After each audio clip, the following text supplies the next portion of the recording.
Buenas tardes, chicos y chicas. Primero que nada quisiera agradecer a la doctora Oliva la invitación, nuestra colega de la Juan Xochimilco estar aquí. Y me llama mucho la atención esta mesa llena de estudiantes que vienen y van. Y entonces abre mi deseo de investigar qué es lo que está pasando aquí. Lo que yo voy a hablar es... ¿Cuánto tiempo tengo? 30 minutos. Lo que yo voy a hablar es qué es lo que hemos hecho en la FES Iztacala en relación al tema de la violencia de género. Y voy a cambiar un poco la dinámica. Algo que me llama la atención es que, pensando en género, el género es una manera de mirar la realidad, es una variable. Así como si viviéramos en Estados Unidos, una variable sería ser blanco, negro, etcétera, etcétera. Entonces, teniendo esos lentes de género, nos permite conocer mejor la realidad. Entonces, para empezar, me gustaría que todos los asistentes levantaran la mano si han sufrido algún hecho de violencia. ¿Sí? Más bien sería al revés. ¿Alguien no ha sufrido un hecho de violencia? ¿Alguien no ha sufrido un hecho de violencia nunca en su vida? No. Suena un poco extraño, es la excepción de la regla. Y segunda pregunta, ¿alguien ha sufrido algún tipo de violencia de género? Ya que la doctora Alba explicó ampliamente qué es la violencia de género. ¿Alguien ha sufrido un hecho de violencia de género en su vida? No tantos, ¿no? Eso llega como el 50%. De los chicos, ¿alguien ha sufrido violencia de género?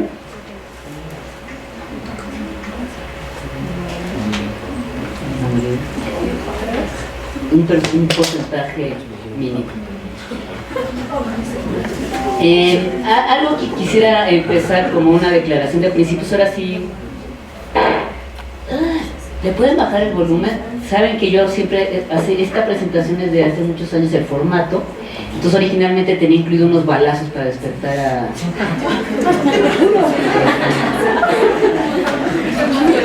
Exactamente.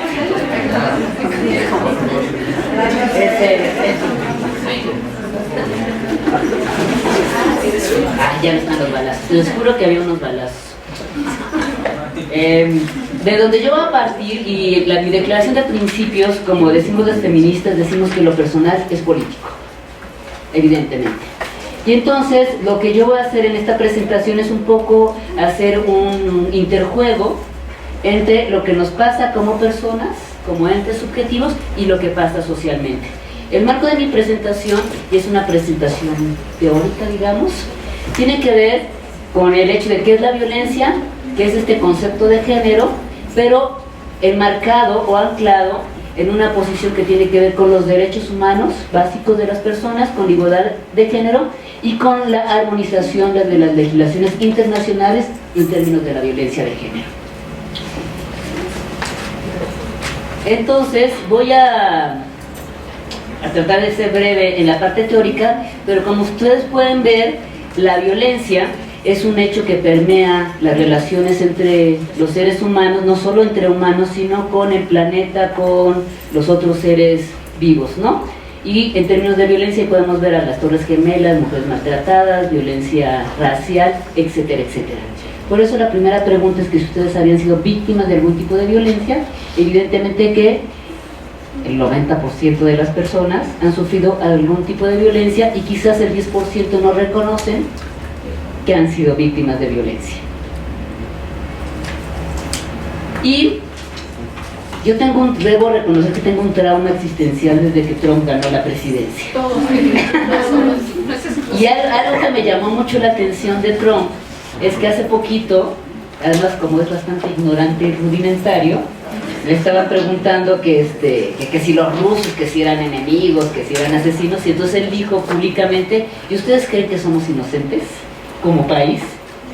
Evidentemente no, pero nadie lo diría públicamente. Entonces, esta lámina se refiere a qué tan inocentes somos nosotros. Antes de que vean la gráfica, siguiente pregunta es: ¿ustedes consideran que alguno de ustedes han sido violentos alguna vez en su vida? Levanten la mano. Y la invitación de esta presentación es precisamente ese comportamiento complejo. Es muy fácil hablar de nosotros, de nosotras como víctimas de la violencia, pero es mucho más complicado decir yo ejerzo violencia. Entonces, la primera pregunta es: ¿qué tan violentos creen que somos los seres humanos? Muchísimo, poquito, del 1 al 10. 10. Entonces, fíjense, pensando en un mundo globalizado, la pregunta es: si solo vemos el número de muertos que producen las guerras, cuántos millones de seres humanos se murieron en la Segunda Guerra Mundial, etcétera, podríamos decir que somos altamente violentos. Sin embargo, si fuéramos tan violentos también, ya no existiríamos, ¿no? Si esta política de exterminio hacia los otros también no es tan fácil, porque seguimos aquí dando lata, ¿no? La siguiente pregunta es: ¿qué tan violentos creen que somos los mexicanos? Hay un top 10 de violencia en el mundo. ¿Qué lugar creen que tenemos? El tercer lugar. El tercer lugar. Y pensando otra vez en un mundo globalizado, ¿quién creen, en qué continente hay más violencia en el mundo? Fíjense, y ahí nos sale el prejuicio. El Medio Oriente, yo antes pensaba que eran los africanos. Por ahí dijeron Latinoamérica. Los más violentos del planeta somos los latinoamericanos. La ciudad más violenta del mundo, ¿dónde está? Piensen, digan, asociación de ideas. San Pedro Sula, en Honduras. La segunda ciudad más violenta en el mundo es Acapulco. Nuestro hermosísimo Acapulco. La joya del Pacífico es el lugar más violento.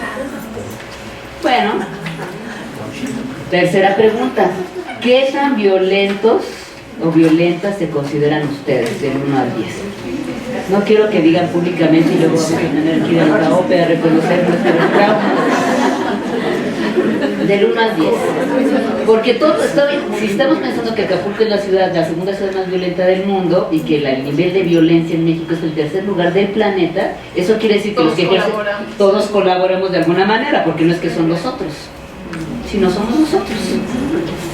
Y entonces cuando nos miramos frente al espejo y decimos: ¿qué tan violento, qué tanto coopero yo a la violencia nacional? Tendríamos que ir a Caope otra vez, ¿no? Bueno, en términos de eso voy a hacer esta disertación, que es como una toma de conciencia político-social, que el problema de la violencia en el mundo es un problema que pasa por la individualidad y cómo nos relacionamos con los otros. ¿Seguimos? Yo tengo que apretarle. Entonces, ya salieron los balazos. La violencia es una manifestación de poder y dominio con la intención de controlar a los otros. De lo que estamos hablando cuando hablamos de violencia, estamos hablando de poder, de relaciones de poder. Y todas las relaciones humanas son relaciones de poder, decía Foucault. Entonces, por esa es la respuesta de por qué somos violentos. Cuando uno tiene poder, y poder significa que puede, entonces si puedes, lo vas a ejercer. Simplemente, en la medida en que tienes más poder, tienes más probabilidad de ejercer poder sobre los otros. Y la agresión, fíjense, es la conducta con la finalidad de dañar física o psicológicamente a otras personas. Es decir, yo agredo cuando con toda intención sé que voy a causar un daño. Y entonces ahí entendemos cómo la violencia es un fenómeno social de control que tiene que ver con grupos de poder, etcétera, etcétera, pero la agresión es como encarnamos nosotros esa violencia y decidimos ejercerla a través de conductas violentas. Y hace ratito que hablaba Alba y que hablaba la abogada, yo me preguntaba si ustedes como estudiantes decían, pues yo he sido víctima, entonces qué es lo que tengo que hacer, etcétera, etcétera. Pero es un poco, otra vez, este juego de asumirse como receptores de violencia o asumirse muy pasiva, ¿no? De yo soy pobre víctima del destino que normalizo. Y otra vez, esa es la complejidad. El mundo es mucho más complejo que entre víctimas y victimarios. La realidad es que es una realidad compleja, paradójica, y que entonces nos tenemos que hacer cargo de eso. Nomás para que se asusten, ¿qué es lo que pasa con la violencia en México?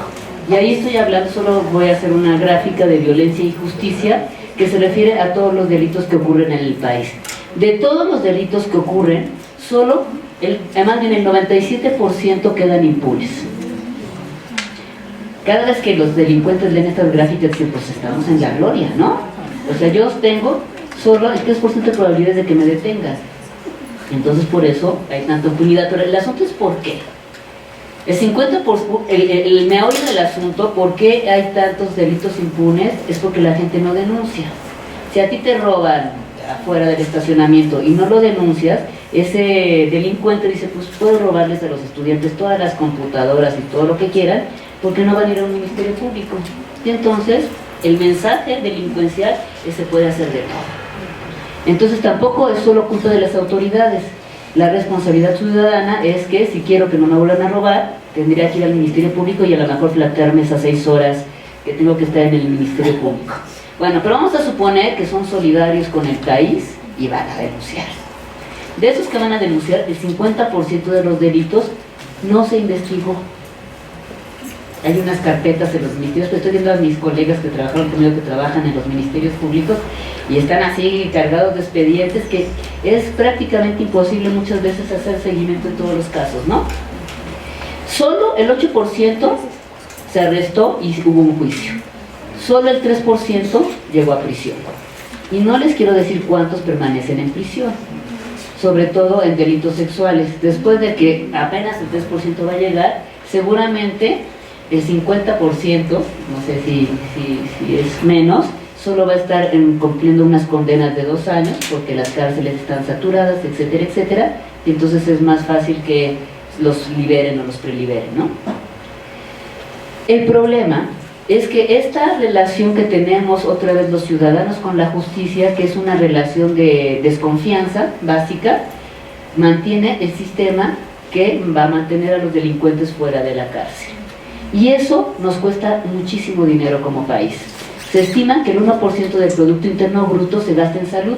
Y volviendo a los casos de violencia de género, mientras una mujer permanece en terapia por violencia familiar y se avienta un procedimiento terapéutico que quizás de 2 años, ya que hizo todo el asunto legal, finalmente el violador va a salir felizmente y va a seguir haciendo de las suyas, y la mujer o la familia sigue en terapia.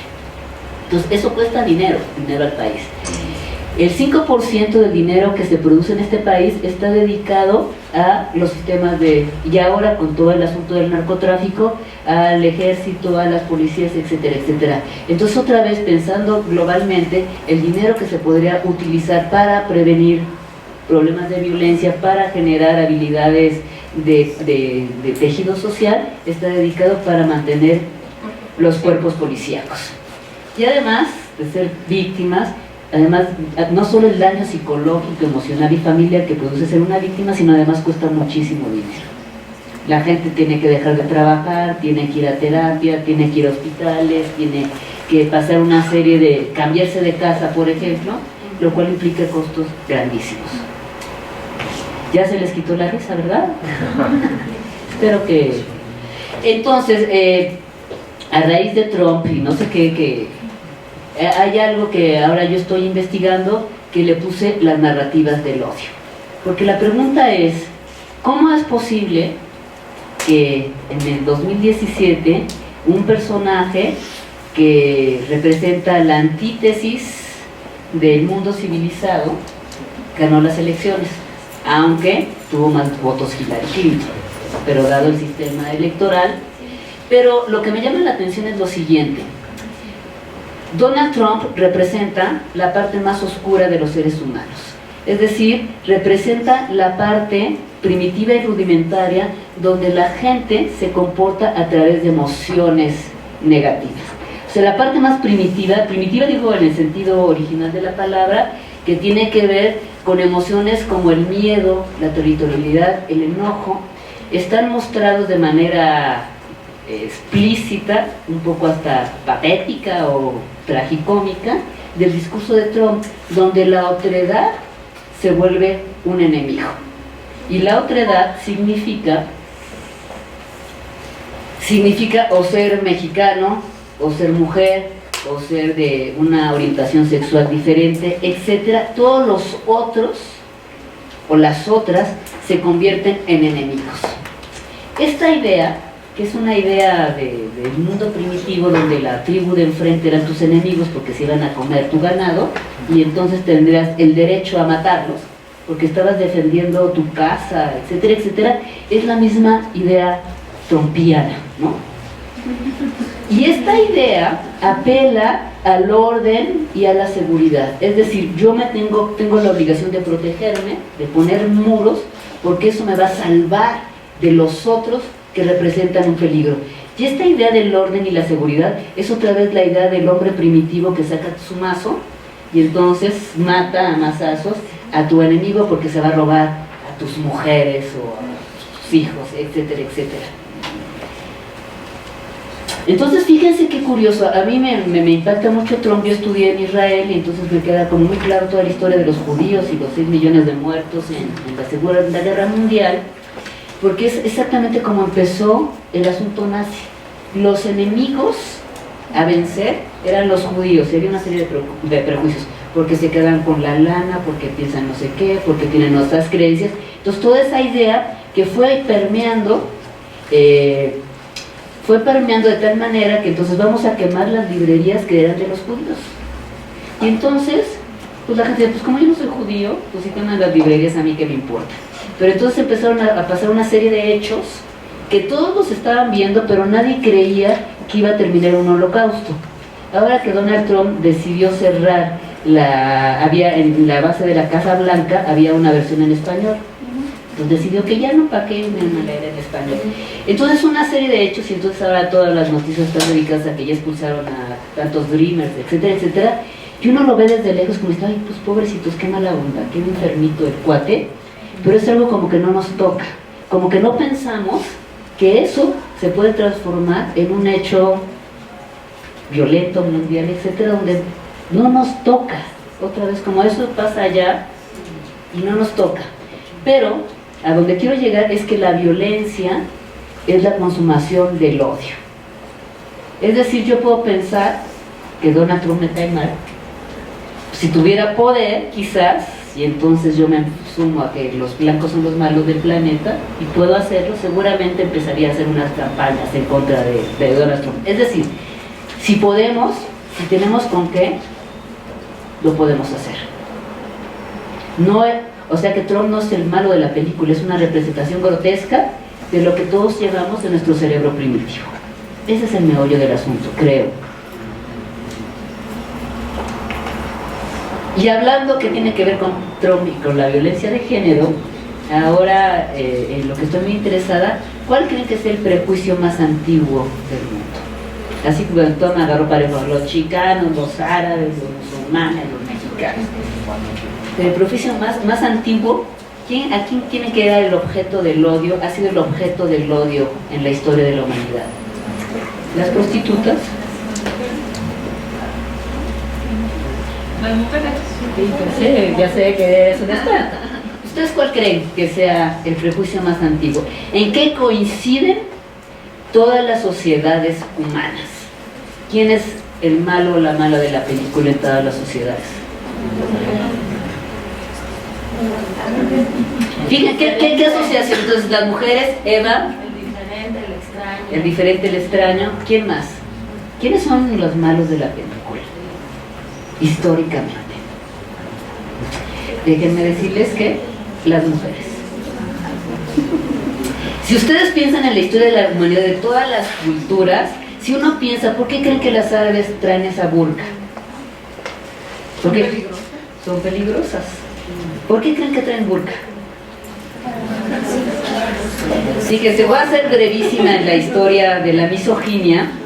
En todas las culturas y en todas las religiones, bueno, primero una primera etapa donde las diosas eran las mujeres porque tenían hijos, y entonces la primera representación de la antigüedad humana es esa hermosa mujer Venus, que es una escultura que encontraron en una cueva francesa, donde había una fascinación por el hecho de crear vida, ¿no? Es una mujer así, con unos senos maravillosos, un vientre, etc.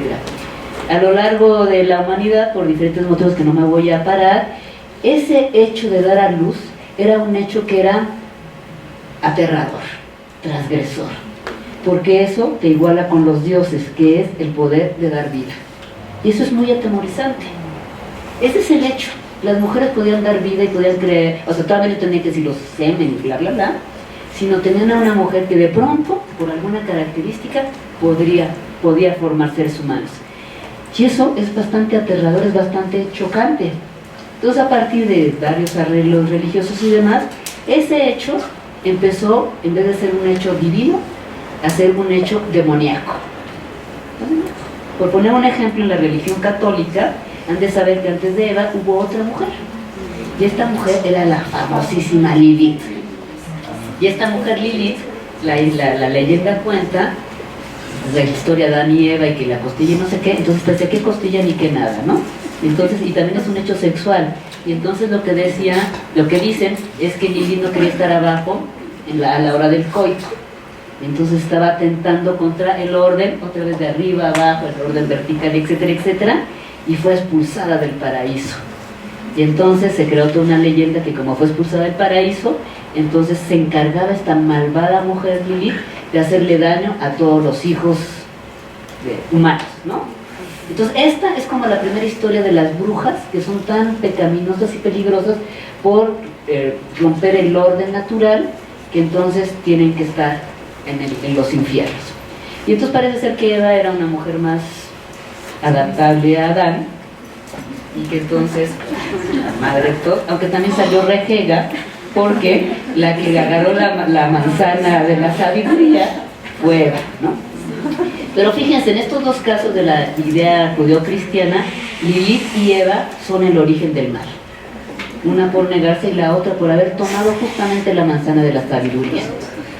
Esta idea del origen del mal se repite en todas las religiones. La burka significa que el cuerpo de las mujeres es tan peligroso que entonces cuando va una mujer caminando en faldita produce un desorden social, porque los hombres se enloquecen y entonces no les queda otro remedio que abalanzarse sobre ellas y violarlas. Pues para que esas cosas no ocurran, pues que ellas se pongan burka. Por supuesto que cuando los árabes ahora, les digo que yo viví ahí un tiempo, no se echan toda esta historia, ¿no? Sino simplemente dicen, bueno, lo que se debe de hacer como norma social es que las mujeres usen burka. Y por eso las mujeres no pueden hacer esto, etcétera, etcétera. En este estado de violencia, nosotros vivimos en un orden donde las mujeres no deben salir de su casa cuando oscurece, porque si sales de tu casa puedes ser víctima de violación. Entonces también hay un orden social no declarado, pero es cuando uno va al Ministerio Público, ¿qué hora era? ¿La violaron? ¿A qué hora era? Pues ¿qué andaba haciendo en la calle, no? El gobernador de Chihuahua, cuando fue todos los asesinatos de Ciudad Juárez, dijo abiertamente, pues es que ellas se lo buscan. ¿Qué están haciendo estas mujeres en la calle? Cuando deberían estar en su casa bordando, o haciendo la comida, etcétera, etcétera. Pero fíjense qué curioso, nosotros que criticamos a los musulmanes, nosotros vivimos en el mismo estado de cosas de una manera más sofisticada aparentemente. Dicen las orientales que ellas se quitan la burka en casa y que las occidentales nunca nos quitan la burka. Exacto.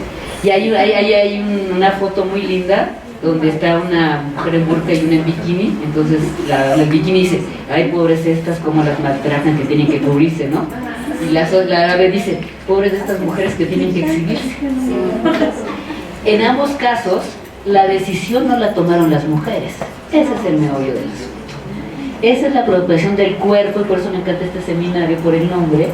Es la apropiación del cuerpo de las mujeres como un hecho político y social, donde las que deciden no son las mujeres, ni los hombres tampoco, pero en menor medida.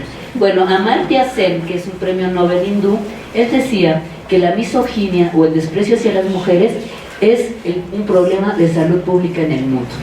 No tiene que otra vez de que pobrecitas mujeres y no sé qué, sino que esto cuesta dinero y le cuesta desarrollo social y civilizatorio al mundo. Ese es el meollo del asunto. Entonces, si queremos transformar el mundo, entonces tendríamos que transformar la condición en que nos relacionamos los hombres y las mujeres. Siempre se me olvida mi hecho de poder, siempre hay alguien que le aprieta el botoncito. Bueno, pues me voy a referir al asunto de las mujeres. Entonces, las mujeres de cualquier condición, de cualquier clase social, es muy interesante, en algún momento de su vida han sufrido algún tipo de violentación sexual. Ahí están las famosas burcas, ¿no? Rosario Castellanos, que es mi heroína, es una historia muy interesante, como ella, que era Rosario Castellanos, tenía toda una historia de violencia de género y de maltrato bastante rudo. Pero vamos a ver qué más dije que decía. Ahora, voy a repetir un poco lo que dijo la doctora Alba para tomar atención en que la violencia contra las mujeres, fíjense bien, no tiene que ver con que tengan cuerpo de mujer.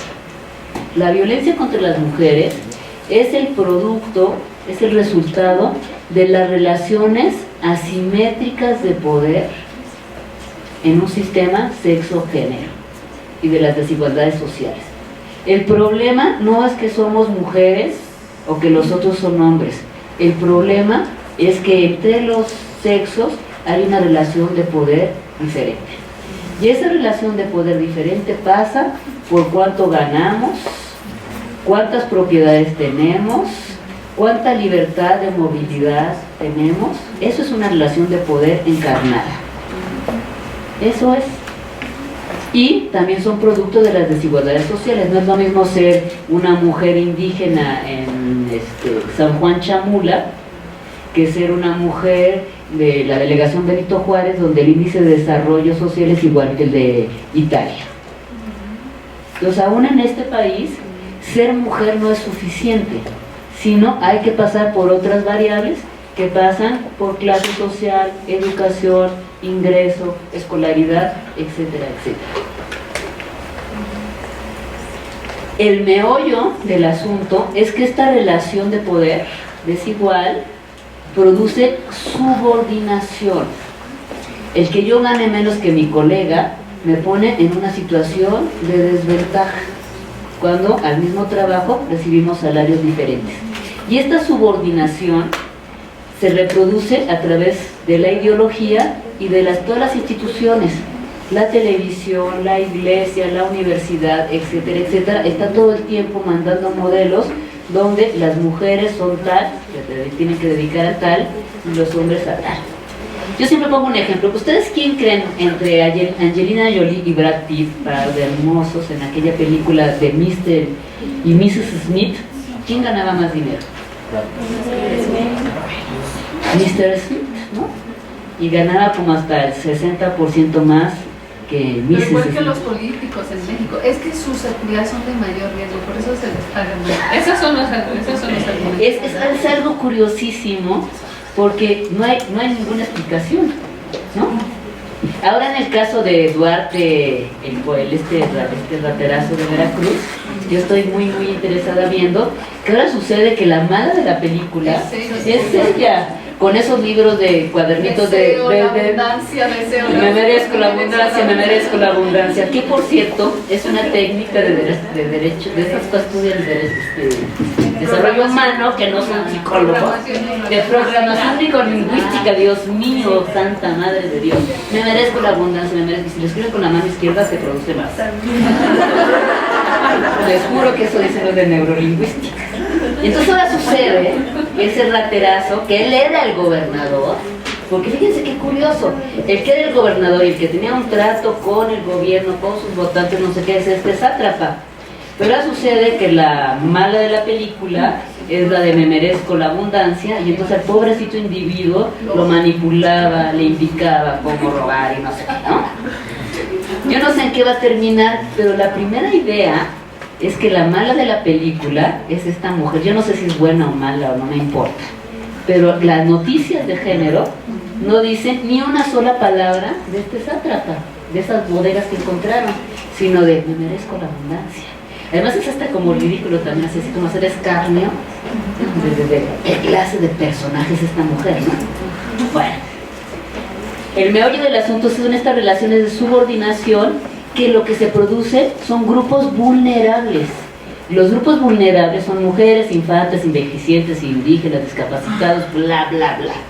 No es que sean vulnerables por sus atributos físicos o biológicos, naturalmente son vulnerables por las condiciones sociales que hacen grupos vulnerables y subordinados, cosa diferente políticamente e ideológicamente. Luego, bueno, ya dijimos, y ahí les va, compañeros y compañeras. Violencia contra las mujeres legalmente, ya no tienen su cuadernito y los que dijeron que no les había pasado nada van a notar, significa cualquier acción u omisión basada en el género que les cause daño o sufrimiento psicológico, físico, patrimonial, económico, sexual o la muerte. Conclusión, todas. ¿No? No solo es físico, es psicológico, es patrimonial, si les quitan, si les roban su coche, su amado novio o su casa, si no hay dinero, si tienen una relación y no hay pensión alimenticia, por ejemplo, o les cuestionan cómo dan el gasto, o violencia sexual, o producen muerte, como en el asunto de feminicidio.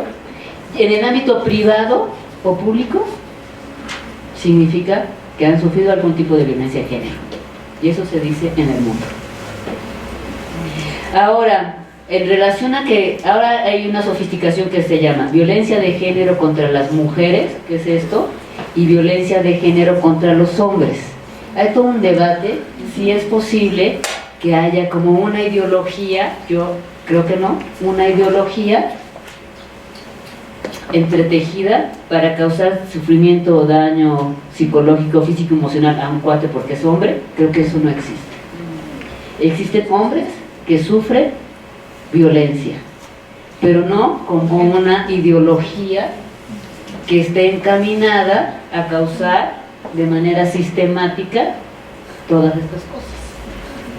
Lo que sí, ahora hay un fenómeno nuevo que tiene que ver con los transgénero, que ahora hay un concepto que se llama transfeminicidio, donde hay sí como una ideología en contra de las personas que deciden entrar en esta dinámica de transformación genérica, ¿no? Es un debate interesante, yo pienso que no es lo mismo, ¿no? Y aquí esta va a ser muy rápida para no detenerme. Yo me dedico a estudiar violencia de género desde hace 30 años. Espero que no se me note que el Botox haya hecho sus cosas. Pero lo que les quiero decir, cuando nosotros empezamos a trabajar, lo que pensábamos cuando decíamos violencia de género, y es la gráfica que sigue, estábamos hablando única y exclusivamente de violación. Violencia de género era igualito a violación. Y eso fue, y entonces vean esta gráfica, cuando dice violación, el asunto se empezó a investigar, a tratar en México a partir de 1979.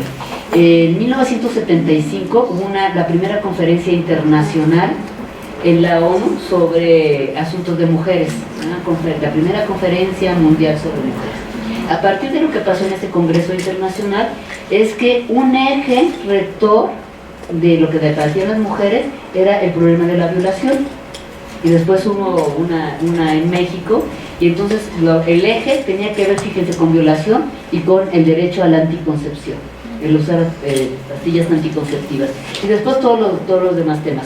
Eso ocurrió en el 75. En el 79 las ONGs empezaron a trabajar en violación y nosotros empezamos a trabajar con el tema de violación. Entonces, si ven, esta gráfica ha sido muy interesante y nos pasó a nosotros en el PIAC, pusimos nuestro teleletreo, o sea, tienen personas violadas. Además éramos así de groseras y de obscenas, decíamos violadas, y se decía en voz baja, ¿quién es una niña violada? Y lo que encontramos que a la semana de abrir nuestro centro de atención, que la mayoría de las personas que iban eran menores de edad, Y entonces empezó a investigar abuso sexual infantil. Y fue un boom, así fue como sacar, levantar la piedra y entonces ver que no solo violaban mujeres, sino niños y niñas. Y mientras más abríamos, entonces descubríamos que los violadores de niños eran sus familiares, el papá, el padrastro, etc. Entonces era así como chocante todo lo que pasaba, ¿no? Y de hasta los 90, entonces descubrieron, ¿qué creen?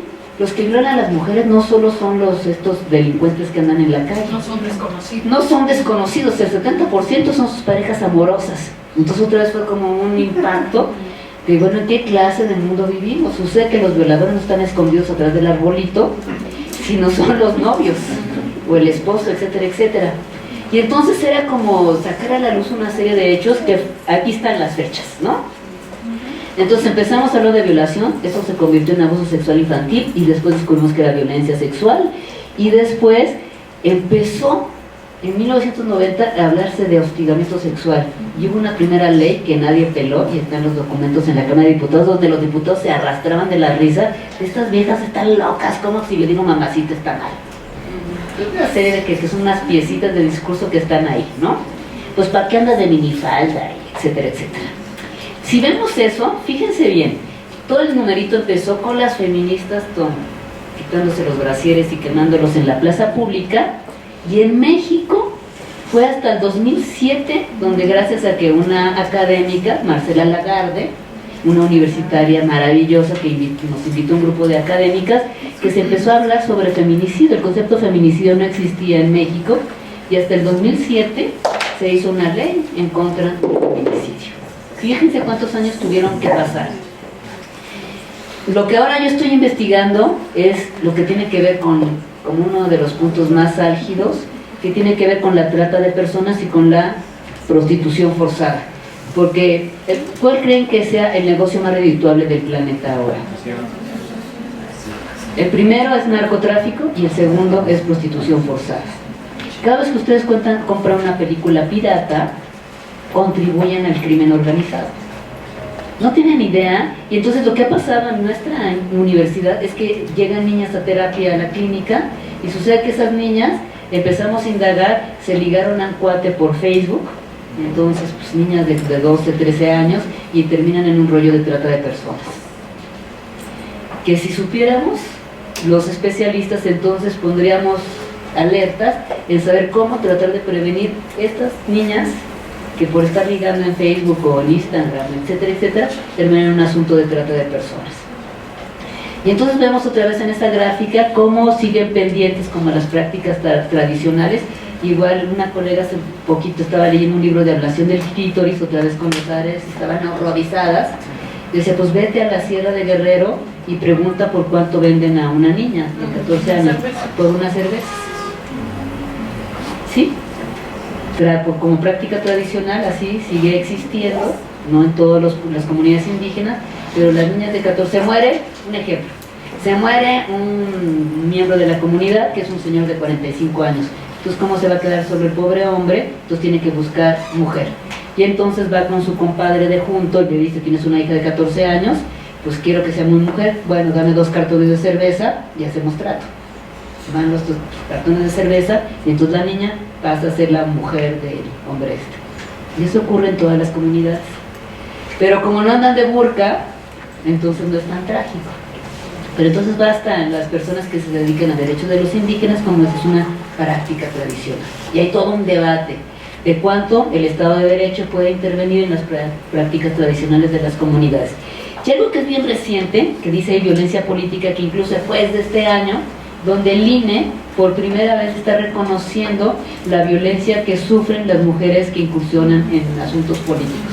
También hay una chica que era presidenta municipal en no sé qué comunidad en Oaxaca, y entonces el pueblo no dejó que tomara el poder, etcétera, etcétera. Bueno, seguimos. Pues yo tengo que aplicar.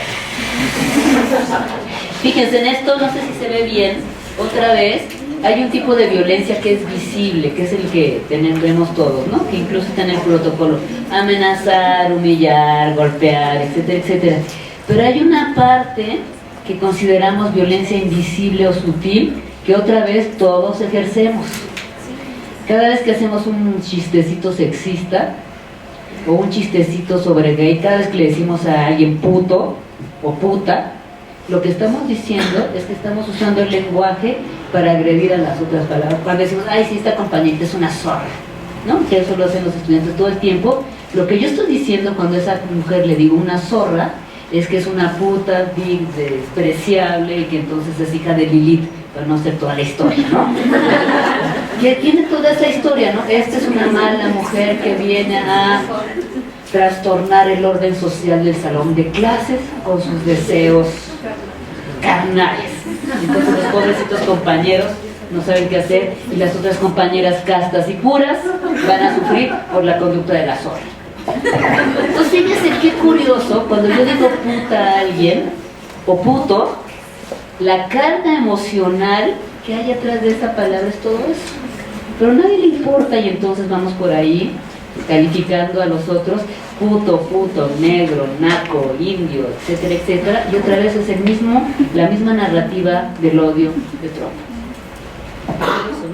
La próxima vez que le digan zorra a alguien, y bueno, no podía faltar, esa imagen es la encarnación de, nomás le faltó que le dijera puta, pero le dijo nasty woman.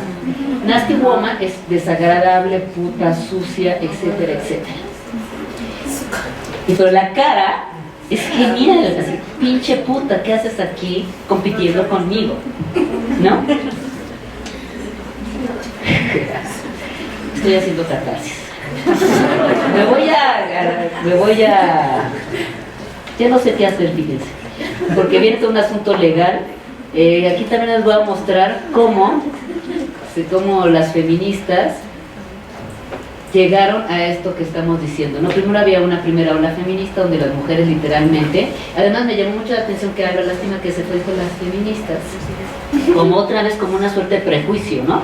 Que Donald Trump también dijo, es que las pinches feministas vienen aquí a desordenar y quieren usar anticonceptivos y regresar el asunto del aborto, etcétera. Como otra vez hay un prejuicio, yo siempre digo que las feministas tenemos mala fama, ¿no? O somos feas, o amargadas, o lo otro. O sea, no tiene nombre que las ponga en su sitio.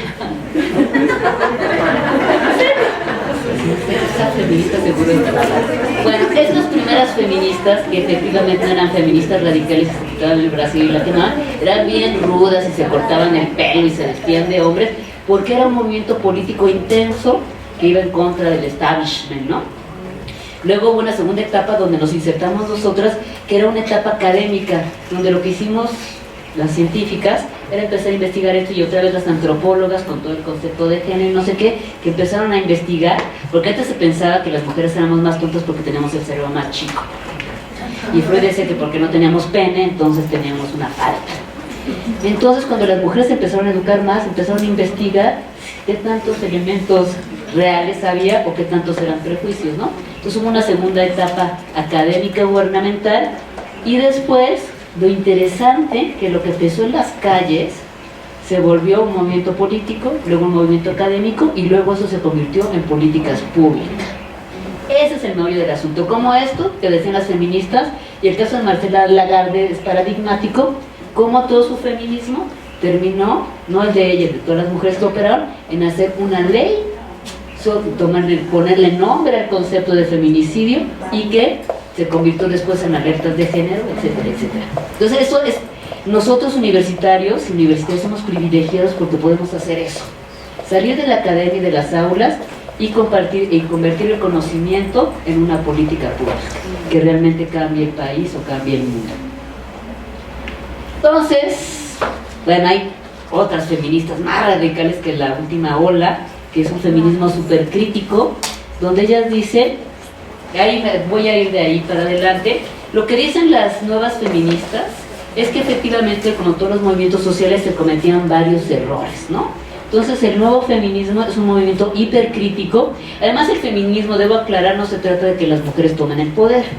Lo que decían las feministas es que lo que querían establecer son relaciones democráticas entre hombres y mujeres que pasaran por el respeto a la diversidad.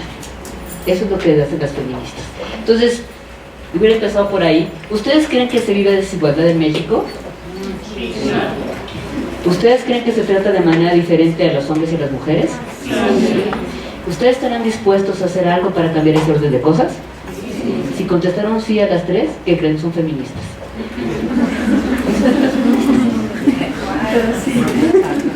Y eso quiere decir que una cantidad enorme de hombres son feministas y una cantidad enorme de mujeres no son feministas, porque están viendo el temblor y nos hincan, dicen, no es mi asunto. Entonces el feminismo es una ideología, es una manera de transitar por el mundo, donde lo que quieres es cambiar el mundo para hombres y para mujeres. ¿Vale? Bueno, eso dicen las nuevas feministas, y lo que dicen ellas es que todo esto que se había hecho en el pasado es por lo menos insuficiente o inefectivo en relación a la violencia de género, porque lo que se hace con violencia de género es describir, hay tantas mujeres violadas, hay tantos no sé qué, pero lo que haces es describir, no analizar ni teorizar sobre el problema, solo haces una mera descripción. Y el problema, cuando se inventó la categoría de género, es que el problema es que le quitó poder. Cuando alguien dice violada, esta chica fue violada, nosotros sentimos estremecimiento, porque es algo súper jodido pensar que una persona fue lastimada de tal manera en su integridad. Cuando hablamos de encontrar unos torturados, la palabra es tortura, uno dice, qué mal. En cambio, cuando yo digo, fulanita fue víctima de violencia de género, le quita poder al asunto.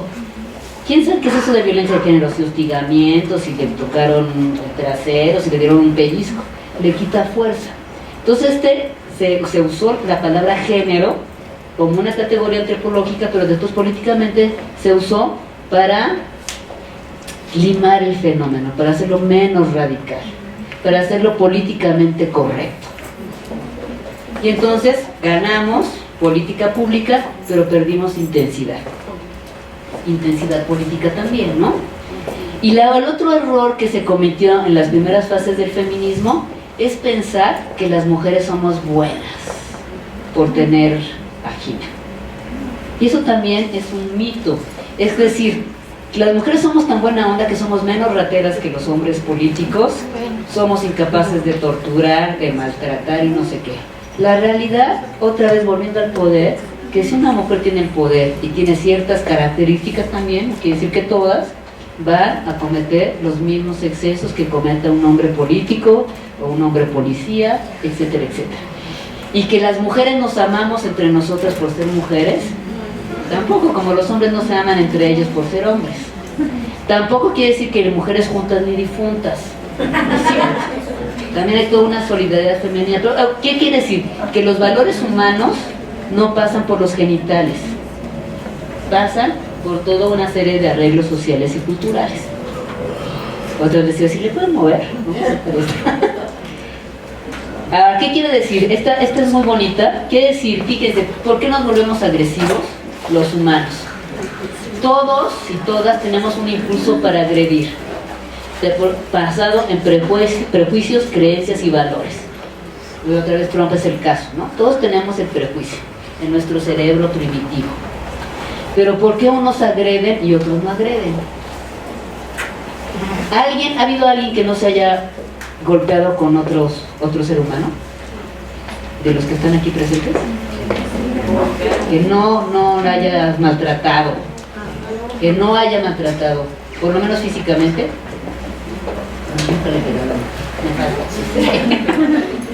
Bueno, ¿por qué agredimos los humanos? Agredimos si tenemos la oportunidad de agredir. Si me ponen en una condición tal, voy a agredir. Si tengo capacidad para agredir. Si tengo a quien agredir, si tengo disponibilidad del blanco. Si tengo con qué agredir, si tengo armas. Y si tengo uso de alcohol o drogas. Y si el otro que voy a agredir es familiar, conocido, ¿no?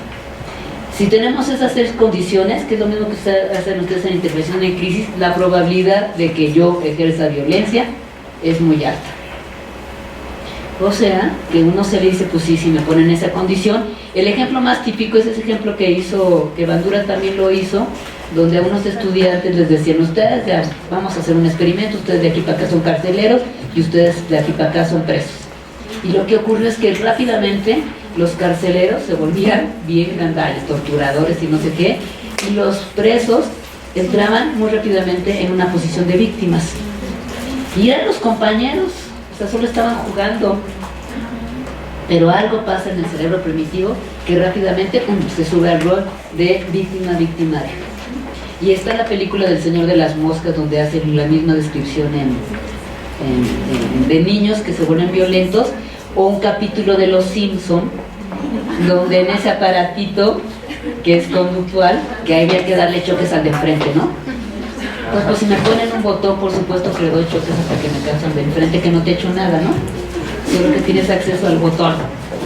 Y si estás de malas, y por cierto, en este experimento, si tienes un botón y yo le puedo dar choques a la chica de rosa, no más, me la pusieron enfrente. El experimento continúa, es que si yo veía primero una película de amor y tengo que darle choque, digo, bueno, pero si me ponen una película de guerra, súper violenta, entonces, después de ver cara de guerra, eso quiere decir que el ambiente favorece y normaliza el uso de la violencia. Y hay 20 experimentos al respecto. ¿Ya? Y es más probable que se agreda a personas conocidas. Pues ¿por qué? Porque puedes, ¿no? O sea, y este hombre violento que llega a su casa a madrearse a su mujer, yo siempre digo, bueno, si está tan enojado, ¿por qué no se peleó en la calle con el de junto, ¿no? Que está de su tamaño? Porque el de junto a lo mejor te sale más violentito que te sale costosísimo. En cambio la mujer pues ya te tiene miedo y no sé qué, entonces tienes más probabilidades de salir impune. Bueno, ¿qué hacemos nosotros? Investigación, docencia, servicios, y lo que hacemos básicamente, y aquí hay varios PIAF. ¿Por qué nos metimos en esto? Porque pensábamos que era un problema de salud, que era un problema psicológico. Fíjense, ayer que estaba revisando esta gráfica, lo que en mis disertaciones, ahora que estoy en este trauma, imagínense qué clase de sociedad estamos formando, donde el 100% de los ciudadanos fueron víctimas de violencia, donde el 70% de las mujeres fueron violadas, donde no sé cuántos, estos mismos tienen no sé cuántos padecimientos psicológicos. O sea, ¿qué clase de humanos estamos formando? ¿Qué clase de secuelas negativas nos estamos formando? Que yo, es lo que lo estoy llamando tenemos como una moralidad rudimentaria. Porque esta violencia se encarga, si vas a terapia porque te violaron, te cachetearon, te robaron, etcétera, etcétera, ¿cómo andas por la vida? Esto no es un problema psicológico de que damos intervención en crisis y no sé qué, sino ¿qué te pasa en la cabeza después de recibir violencia durante tanto tiempo, ¿no? O sea, que es un problema de salud mental y también es un problema ético, de qué clase de sociedades estamos formando y cómo esto, ya están nuestros folletitos. Y entonces lo que tenemos en EPIAP es por todas estas cosas, y es un problema que tiene que ver con la democracia y con el desarrollo ciudadano. No es un problema de que si le damos terapia cognitivo-conductual o individual, es un problema social. Y ahí les van a repartir unos folletitos, y me llama la atención que también este programa de igualdad de género que dijeron al principio, surgió hasta el año pasado. Y surgió como una respuesta política a un problema que se tiene en nuestra universidad, ¿no? Pero por un requerimiento internacional. Claro, porque hay una ley que gracias a los activistas que están molestando de que México tiene que responder a las demandas políticas que tienen en un país. Y entre eso es el problema de la violencia contra las mujeres. O sea, y además que ya había mucha historia en la universidad. Fíjense que en 1988 surgió el primer programa de estudios de género, que fue en esta facultad. Y después, como en el año siguiente, en la facultad de psicología. Entonces siempre fueron las psicólogas, las que armaron estos centros. Y muchos años después es que se formó este programa de estudios de género, que ahora se acaba de inaugurar como Centro de Estudios de Género. Pero tiene una historia de 30 años. Y para volver a la tierra, lo que hacemos en este programa es uno, atender a todas las víctimas de violencia de género, violación, abuso sexual infantil, ahora trata de personas, víctimas de secuestro, bla, bla, bla, ¿sí? Y todo lo que tiene que ver con acoso sexual. Entonces ahora que le estaban diciendo, no sé qué estaba diciendo a la abogada, estaba diciendo que si hacen chistecitos sexuales no es un delito. Sí es un delito. Lo que pasa es que es más difícil de probar, pero imagínense que ustedes llegan a su salón de clases y entonces pasa, qué bonitas piernas, compañera, dice el maestro, ¿no? No, yo he tenido colegas que está la chica exponiendo, toda la clase está así mirándole las piernas y la chica nada más vemos cómo está súper incómoda y se baja la falda y no sé qué, y todos los estudiantes están muertos de la risa. Así, ay, qué chistoso el maestro. Yo no sé por qué se ríen, si se ríen de nervios, no sé, no entiendo y todo el tiempo pregunto por qué se ríen y todos están incómodos. O sea que el asunto no solo afecta a la que le están mirando las piernas y le están haciendo bromitas, sino toda la comunidad estudiantil está incómodo, pero no saben qué hacer con esa incomodidad. Y algunos hacen cortito, que gandallo el maestro, que manchado, o van y se quejan con el jefe de área y dicen no queremos clase con el maestro, pero no pasa de ahí, o se ríen. Y la otra forma de violencia es cuando, no sé, que ya me tengo que callar, ya casi me callo, cuando los maestros agreden psicológicamente a los estudiantes, ¿no? Hay, por ejemplo, casos de maestras y maestros que dicen que eres tan ignorante que una planta aprendería más que tú. Bueno, ese comentario de que eres más tonto que una planta es humillante, ofensivo, tal, y es un delito, porque se está atentando con la integridad y el derecho que tienen los estudiantes de recibir clases en un ambiente libre de violencia. Entonces, si uno llega, no es que llegue, me dijo planta la maestra, y entonces le digan, ay, mira, no estés molestando. No, eso, en un contexto determinado, implica que el profesor o profesora esté ejerciendo su poder para maltratar, dañar, intimidar a ese estudiante, y que lo está haciendo de forma pública y lo está haciendo de forma reiterada. Eso es un delito. Pero tiene que estar enmarcado en este contexto. Si un maestro cada vez que llegó a hacer una bromita sexual, ¿qué demonios tiene que hacer el maestro haciendo chistes sexuales sobre mi cuerpo? No viene a cuento, no tiene por qué hacerlo en una relación estudiantil. ¿Saben que estuve yo en la UCLA el año pasado? Y me decía el colega que me invitó, entonces me dijo, ay, qué bonita, y me dijo, perdón, no debía haber dicho eso. Y yo, ¿por qué no? Porque está altamente penado cualquier comentario sobre el aspecto físico de los estudiantes, de lo penado. Es claro que eso no se puede hacer. ¿Por qué? Porque no es el contexto para hacer comentarios sexuales. No es el contexto, simplemente no es si es bueno o malo, no es el contexto. Y esto está en el reglamento, cuando firman el contrato, está dicho que no quiere decir que no ocurra, pero saben que si ocurre, se hacen merecedores de una sanción. Y ahí están, también está, no sé si está en mi folletito, el tipo de comportamientos que están catalogados como acoso sexual, que pueden quejarse con su profesor. Lo primero sería decirle al profesor no me gusta, ser asertivos, pero luego al jefe de área, al jefe de carrera, terminar en el departamento jurídico o en el tribunal. Pero lo que quiero mostrarles es que hay todo este procedimiento que ahora está muy establecido donde pueden ejercer sus derechos. Y creo que finalmente el meollo del asunto es para repensar la violencia contra las mujeres, la violencia de género. Primero, la violencia es un problema complejo. Los humanos somos complejos. Y tenemos que aceptar algo que me encanta que dice Lipovetsky, el pensamiento, y también Sabater, el pensamiento paradójico. Pensamiento paradójico significa que un maestro puede ser un excelente maestro, puede ser una eminencia y tener 2 doctorados. Eso no quita que además sea un hostigador. Y eso es como medio chocante, ¿no?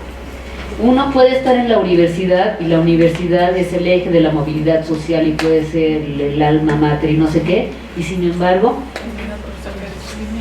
es tener profesores que discriminan y tener estudiantes que empiezan a beber, y es muy divertido ponerse unas guarapetas de estudiante pero que muchas de esas guarapetas de estudiantes o algunas van a terminar en comportamiento alcohólico que se convierte en una enfermedad complicada.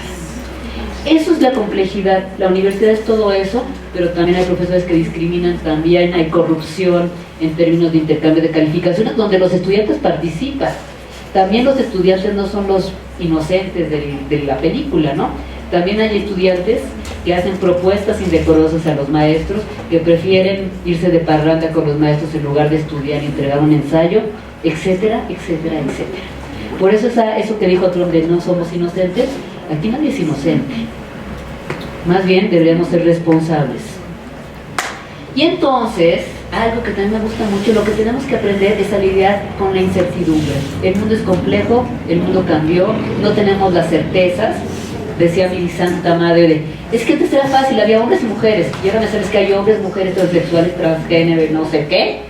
Y entonces es como romper ese orden donde uno se manejaba, que los maestros son decentes y amables y siempre están ayudando y los estudiantes van a la universidad a estudiar.